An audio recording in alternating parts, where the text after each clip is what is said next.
Hello and welcome. My name is Bubba Fabes and welcome to my channel. Today we have episode 12 of In the Mind of a Player.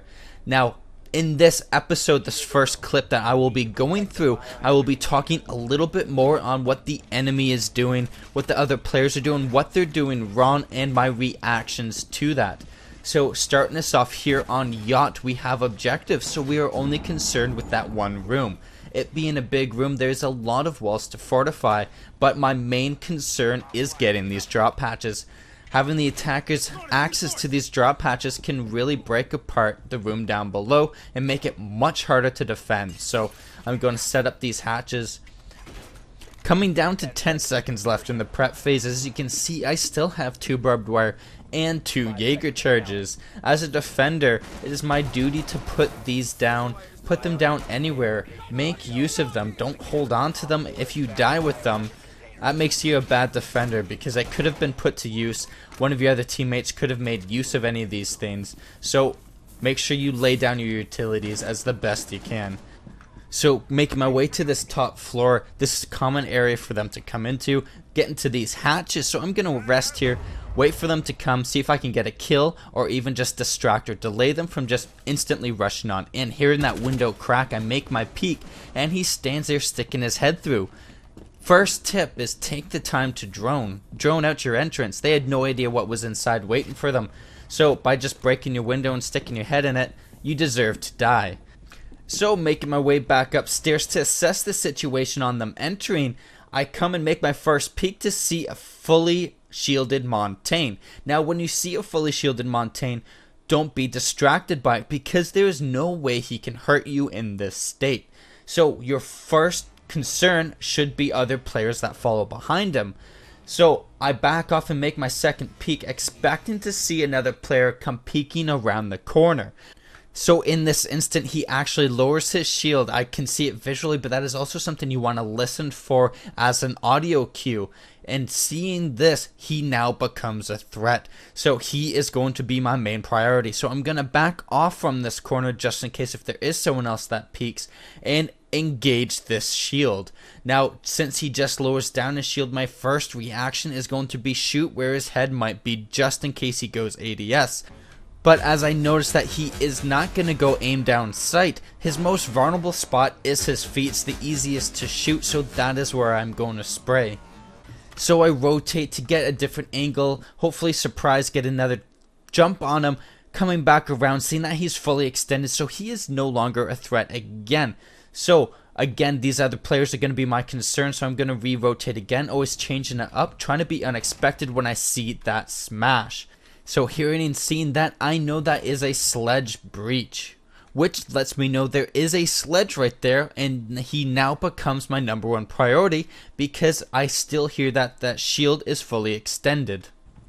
Coming around that corner, I peek, seeing a different player. I know that's an Ash, so I know that there's a sledge still there. Come around that corner to double check on that Montaigne. He wasn't fully extended, but he was running away, so I'm going to come around the corner expecting that sledge, finding him and getting the kill, leaving only Montaigne left.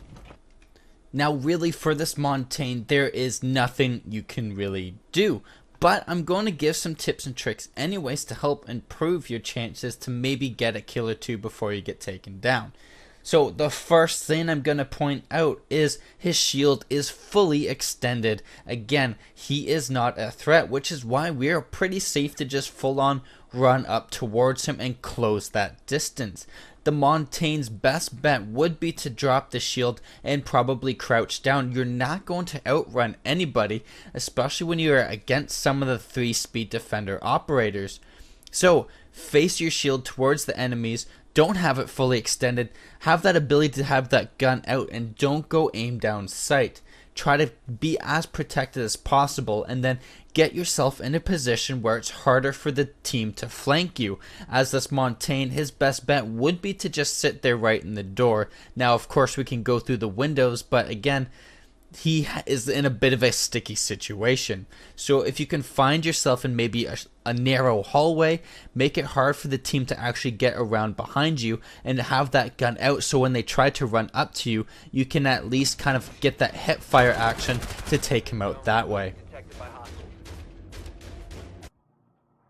Now with this next clip, I will be going over the tactic of rushing, also known as zerg rushing or zerging. This tactic is used by the attackers at the very beginning of the round. They rush their way into the objective, overwhelming it and catching the defenders off guard. This is most effective on your first attacking round. This tactic is also a fantastic mental attack on the defenders. If you just rush and roll them over with a couple of quick and fast kills, it can make them feel a little bit more defeated and make you seem a little bit more intimidating than you really are. Using it on your very first attacking round is most powerful in this way, as well as it can be used if you're noticing that the defenders are all roaming. It can give you quick and instant access, overwhelming maybe 1 or 2 defenders on the location, and then forcing the other defenders to have to fight their way back onto it, giving you the advantage. So Sharsh and I droned out our path of our zerg rush. We can see someone popped out here, so I just missed a couple bullets as he tries to get back in. This is a very roam heavy defenders, which is why Sharsh and I are going to be rushing it.